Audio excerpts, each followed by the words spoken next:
Did you know that for this movie, actor Jack O'Connell signed on despite only getting to read the script once, as his character would be singing Irish folk music, which was a dream come true for him.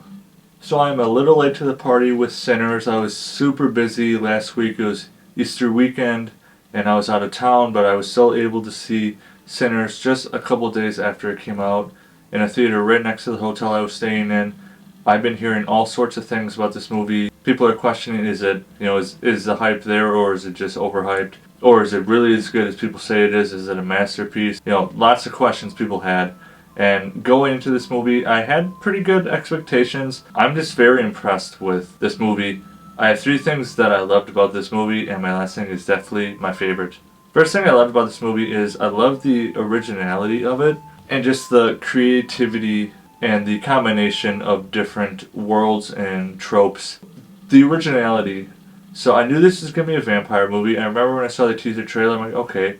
I didn't really actually know what kind of movie it was until like right at the end. Then we saw, okay, it's going to be a vampire movie. Right off the bat, it didn't seem like a typical vampire movie. Like, I knew it was set down south a long time ago, but I didn't know how the vampires were going to be utilized, because we've seen, I don't know how many vampire movies have been made throughout history, but this movie is completely set apart from every vampire movie that's ever been made. Yes, it does pull inspiration from Dusk Till Dawn, but other than that, it really does stand alone as, its own thing. Creativity that goes into this. Ryan Coogler is a visionary. He's phenomenal. Like, he's really starting to grow on me. The future is bright for Ryan Coogler because he's going places, especially with Sinners. Sinners is breaking records right now, making a lot of money right now. The box office opening for this movie, it hasn't been this high since Jordan Peele's Us came out in 2019, which that tells you something. There isn't much originality in Hollywood anymore, unfortunately, so when we do get original ideas, unfortunately, sometimes they really suck, they don't take off the ground, they don't do well. Then there's movies like this, where if they're done right, if they're executed correctly, they can be incredibly successful. Yeah, this movie is really impressed me. The music is extraordinary. What Ryan Coogler does with music and how he combines that with vampires, like just the idea of music being strong enough to pierce the veil between life and death and reach out to people a long time ago, and they would come back because of the love of music that they have. Very, very different than the trope of the vampires. Now, I like this because Ryan does keep a lot of the classic tropes with vampires. How you kill them, they need permission to be invited in somewhere, light will kill them, but he also added a couple other interesting tropes to vampires that I don't know if I've ever really seen before. The saliva was the big one. And then also the color of the eyes is different. Like, we know that the main vampire, his eyes are red, but everyone else's eyes are not red. He is the only one who has red eyes, so I like that. But also, you have these tropes, classic tropes, but then you add all this other stuff to it that is not classic vampire stuff. Like, it's not what you would think of. When you think of vampires, you don't think of a vampire being affiliated with music. And their goal in this movie was not to just kill because they like killing. Their goal was to actually make people live on forever so they can enjoy music and enjoy the total freedom from everything. Like, oppression was a big one in this movie too. A big reason why these vampires wanted to free everyone is because the oppression they all felt throughout their lives, whether it was the Irish or it was black people in the South during Prohibition era. Whatever it was, that was their main goal, and I have never seen a vampire movie where their main goal is not to create havoc or just do it because they enjoy it. Something deeper than that, it's something different than that, and it's what makes this movie just something to behold. It really is. Second thing, gotta talk about the performances. Michael B. Jordan, never a doubt in my mind that he would play twins as well as he did. Now, I've been seeing kind of a trend lately. I know having the same actor play a twin has been going on for decades. I knew Michael B. Jordan understood the assignment.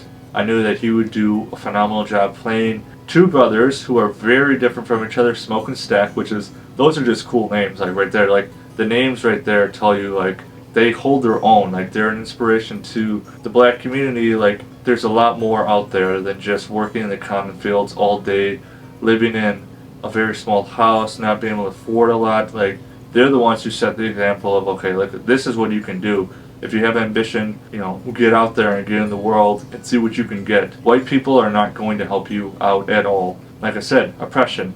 These guys were really like the face of, this is how we stand up to oppression, and they set the tone and the example for everyone else to follow. But yeah, he did a phenomenal job. And also I just like the color too, like blue and red, kinda, it matched like their personality. Red's more fiery, more aggressive, more passionate.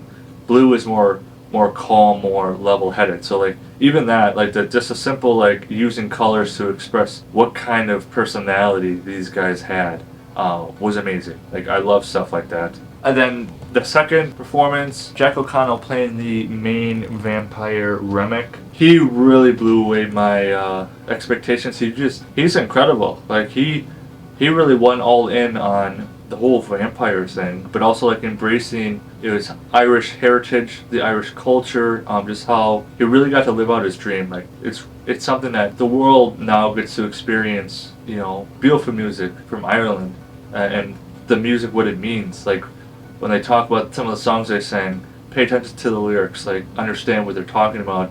You understand what happened in Irish history. Like it's a history lesson too, not just a music lesson, but a history lesson. He blew me away, honestly. He did such a great job, and I really do hope that Hollywood starts casting him in more roles, and who knows, we might get to see a spin-off. If this movie continues to do well at box office, which so far it is, and people are loving it, the ratings are incredibly well, audience and critics alike, we could get a trilogy, maybe a spin-off, a prequel. I would love to see just a prequel of Remick, and then like him in Ireland, how he became a vampire, all of that. It would be amazing. I would love to see this world expand. And then my favorite scene of the movie was when Sammy, he was playing at the bar, they're getting into it, you know. He's the guy who was able to pierce the veil, and Remick hears him, and Remick is coming specifically for Sammy because of his gifts and abilities. But then you have, you know, bluegrass, and then you get music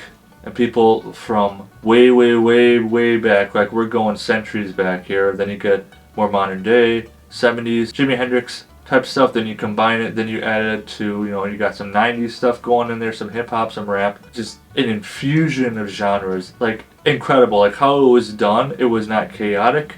It was well paced, it was well done. I got chills at certain parts because the music was just like overwhelming you. Like you're just getting hit with all these different sounds from different time periods, and then you put all of it together. I watched it at AMC Theater, Dolby Atmos sound, so the music was literally like hitting my chest. Like the chair was shaking from the bass, and like the music was just punching you in the face and the chest, and you were just being drowned underneath like the power of music. And that's just what really sold me on this movie. That's what really just like, okay, that was it. Like the moment I saw that scene, like that was the all-encompassing part of the movie, was in that singular scene. So I highly recommend. This movie is as good as people are saying it is, so highly recommend. Get out there and see Sinners as soon as you possibly can. So for Sinners, I'm going to give it an 8 out of 10 Mudflaps, and remember, leave me a thumbs up and drop in the comments below.